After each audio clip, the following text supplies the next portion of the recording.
Sabay-sabay natin alamin ang mga kaganapan na nangyayari sa ating bansa.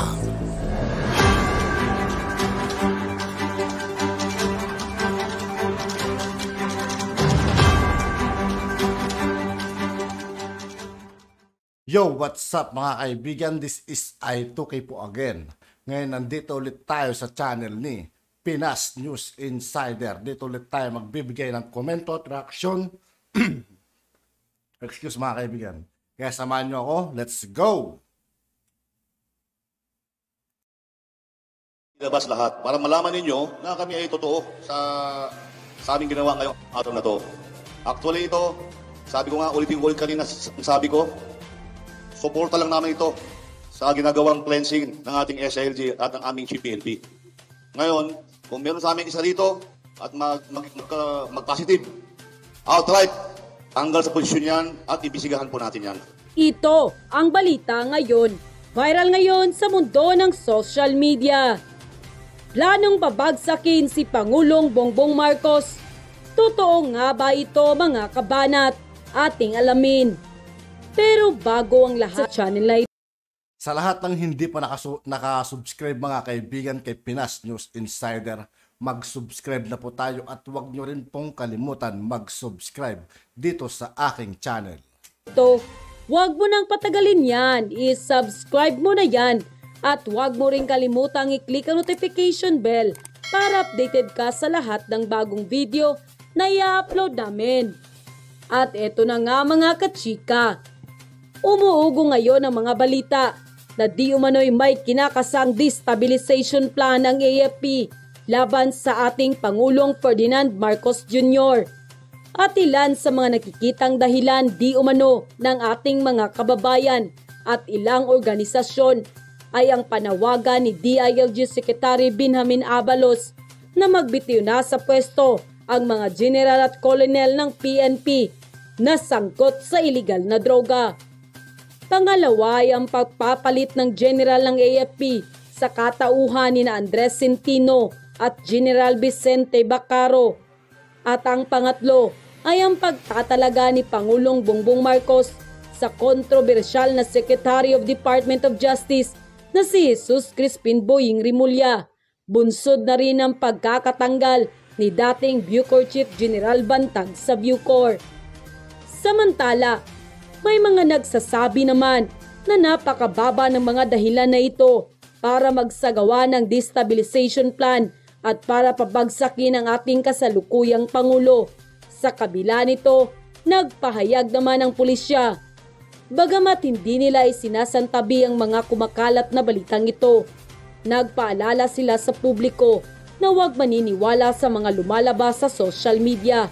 Kung hindi ito galing sa mga legit sources, ano na ang masasabi nyo mga kababayan? Samantala, sa iba pang balita, may matinding laman ang sulat na ito ng mga innocent PNP 3rd level officer kasi hinihiling nila na ang kusang loob na pagbaba sa pwesto ni PNP Chief General Rodolfo Azorin Jr. Punto nila, nangyari ang pagkakakumpiska sa pinag-uusapang 990 kilos ng shabu sa Tondo sa panahon na siyang Chief PNP. Nakalad ka rin daw ang kahihiyan ng buong organisasyon sa panawagan ng courtesy resignation sa mga colonels at general ng PNP. Noong mawala na daw ang tiwala ng Pangulo sa PNP, dapat daw na bumaba na lamang sa pwesto si General Azorin Jr. Bilang malaking sakripisyo sa organisasyon, nakasaad pa sa sulat na dapat huwag silang idamay sa sinasabing kapalpakan at kapabayaan sa pamumuno. Ipaubayan na lang dapat daw ni General Azorin sa isang opisyal na may alam sa administrasyon at intelligent operation ng pamumuno sa pangbansa. Hinamon ng mga ito si General Azorin dahil sa buhay ang kanyang tagline na "Life is Beautiful" sa pamamagitan ng kanyang pagbaba sa pwesto. Kaya ang tanong natin, bakit nangyayari ito? Bakit nangyayari itong ganito? Alam nyo, bilang background lang ako bago natin ituloy ito. Sabi ko sa inyo kahapon, ilang araw pag-uusapan ito. Kasi dati wala nito eh. Destabilization, kudita yan eh. Ano yung destabilization? Pagtatangka, napabagsakin ang kasalukuyang gobyerno. Yan ang purpose ng destabilization. Ibig sabihin, merong hindi masaya sa hanin ng militar at pulis ngayon, pero sila may nagdi-deny. By the way, nag-deny na po ang militar at pulis, hindi raw totoo ito. Pero hindi naman nila nag-deny na sila ay naka-red alert. Kaya lumabas sa social media kahapon na merong APC, may mga tangke-tangke, parang gano'n. Yung malaki ang gulong na sa loob ng camp marami gumalaw. Eh, tinetesting lang daw yun, napakababaw naman kasi ng dahilan. Kaya naman nakakaduda talaga. Naka-uniform at kompleto ng armas yung mga pulis. Sabi nila, normal lang yun. Kaya, alam nyo, ilang background dito. Veterano po ako sa pagkukover ng kudita. Sa totoo lang, dito at sa abroad. Pinadala ko ng gobyerno nung panahon ng Iraq, Kuwait. Isa ako sa 9 na media man ay pinadala doon, ay kwento ko na sa inyo. Kaya sanay ako sawa. Talagang nagko-cover tayo kahit buhay ang nakataya. Dito sa atin, 7 kudita ng panahon ni Cory. Kung di ako nagkakamali, 4 lang ang totoo doon. Yung 3 doon, puro pananakot na lang sila lang. Kunwari nagbabari lang, pero puro patas naman ng bala. Yung pinaka-critical ng panahon ni Cory, 1989, hindi na ako muntik na dati naman ako doon ng tora-tora ng paghahulog ng pompa dyan sa likod ng Campo Ginal. Alam na alam ko yung cover. Lahat ng militar at police na incumbent, lahat sila denial. Hindi totoo, walang kudita, tapos na yan, hindi na maulit. Pero after 1 week, pumuputok ulit. Nagkakaroon ng pag-aklas. After 1 month, meron ulit. Kaya lahat ng denial ng militar at pulis noon, wala nang naniniwala. Kasi after ng kanilang denial na hindi totoo yan, relax lang kayo. After 1 month, di ba ilang 7 kudita nga ng panahon ni Cory, sunod-sunod. Kaya ngayon, hindi ko sinasabing itong denial ngayon ng PNP at ng militar, huwag natin paniwalaan. Kaya lang, nagdi-deny sila na walang ganito. Pero, gumalaw yung mga APC, yung malaking tangke, yung mga malaking gulong, yung malaking equipment ng militar dyan sa loob ng Aguinaldo, deployment. Ngayon, ang paliwanag exercise lang daw yun, pinaiinit ang makina. Parang tinitingnan ko gumagana pa. Ano yun? Ang tagal-tagal nang wala namang balitang destabilization, hindi nyo pinagalaw ang APC, hindi kayo nag-alert dyan sa loob ng kampo. Di ba? Wala namang ganyan. Ngayon, nagpumunta ko yung destabilization. Sasabihin nyo, normal lang yan, wala. So, di ba? Kaya, paano kami maniniwala? Kailangan mag-imbestiga kayo. At unang-una, meron 2 memo na anilabas sa probinsya sa Mindanao at saka sa Northern Luzon na nagdideclare sila ng red alert. Ibig sabihin, may something.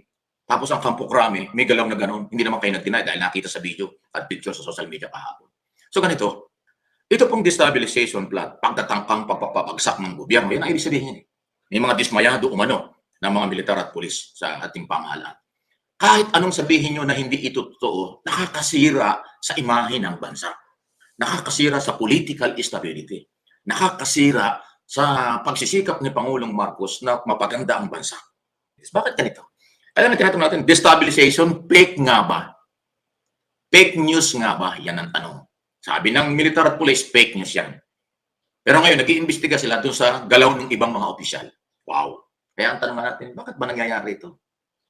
Well, ang akin pong analysis dito at opinion, ay dahil ako dito sa magkakasunod na kahit pa paano, merong natuwa at merong hindi. Malamang yun. Ito nga pong courtesy resignation. Hindi ko talaga ganun kadali yan eh. Talagang merong sipa yan. Tatagal itong usapang ito. Hanggang hindi natutukoy sino yung involved sa illegal activities ng Colonel at General, hindi matatapos ito. At ngayon nga, mayroong report eh. Ilang opisyalis daw ng PNP nanindigan na hindi talaga sila magpapile o magsusumite ng courtesy resignation. O, di ba? May problema kayo. Kasi ilan po yung ayaw? 996 ba? Ano nga ba? 996 o 956? Basta kulang-kulang ng 1,000 ang opisyal na General at Colonel ang dapat mag-file ng courtesy resignation dahil ang gusto ng DILG Secretary, ng PNP Chief, approve ng Office of the President, ng ating Pangulo. Inamin ng Pangulo, ito yun, kampanya niya sa cleansing sa ating hanay ng mga pulis. Kaya naman ginawa ito ng militar, ng ating pamahalaan, ng Pangulo, ang Secretary, kasi nga, mayroong kalukuhang nangyayari. Na bakit nga ba itong mga general at police na ating pinapasweldo ay na-involve sa illegal drugs? Ngayon, doon sa issue naman ng military, ay dahil doon sa biglang pagpapalit ng chain of command or ng Chief of Staff, kasi si General Bacaro biglang nagretiro, biglang nawala sa pwesto. Si Bacaro ang Chief of Staff na itinalaga ni Pangulong Marcos. At yung dating Chief of Staff na si Clemente tuloy, Centino. Si Centino, yan po yung Chief of Staff ni dating Pangulong Duterte, kung di ako nagkakamali, ng last year. Yan ang tinalaga ni Pangulong Duterte, kung di ako nagkakamali, na pinakahuli. Tama ba? Well, basta itinagaya ng Pangulo ng Chief of Staff dati. Pagpasok ng Marcos administration, tinanggal yan, inilagay si Bacaro. General Bacaro. Pero hindi naman nagretiro si Centino kasi sa ang Forestar General yung chief of staff. Hindi nagretiro si Centino nung siya palitan ni Bacaro. So hindi ma-promote si Bacaro, lagi lang siyang lieutenant general, hindi maging posta general. So ang ginawa ngayon ng ating Pangulong Marcos as Commander-in-Chief, tinanggal si Bacaro at ibinalik si Centino, General Centino. So merong iba doon hindi man na-dismaya. Kaya yan yung mga issue. Yung pagpapalit ng chief of staff at saka yung courtesy resignation na ginawa ng PNP. Ngayon, pinapalabas nila, kaya naka-alert lahat dito sa Metro Manila dahil daw ng Black Nazarene. Nagamit pa yung Black Nazarene talaga naman. No? Anyway, good morning sa lahat ng mga deboto. Ingat po kayo ha. Sa mga deboto. Dahil sabi ng mga marami, mga 40 hanggang 50,000 yata kagabi. So ngayon, lalo na dadami yan. Ingat lang po. At yun na nga mga kababayan, ano na ang masasabi mo? Kung mayroon kayong hinaingat comment, At yun nga po mga kaibigan, dito po nagtatapos ang ating reaction video. Muli ako po si I2K ng Sundalo ng Dunggalo. Maraming salamat sa patuloy na pagsuporta. Yeah, peace out.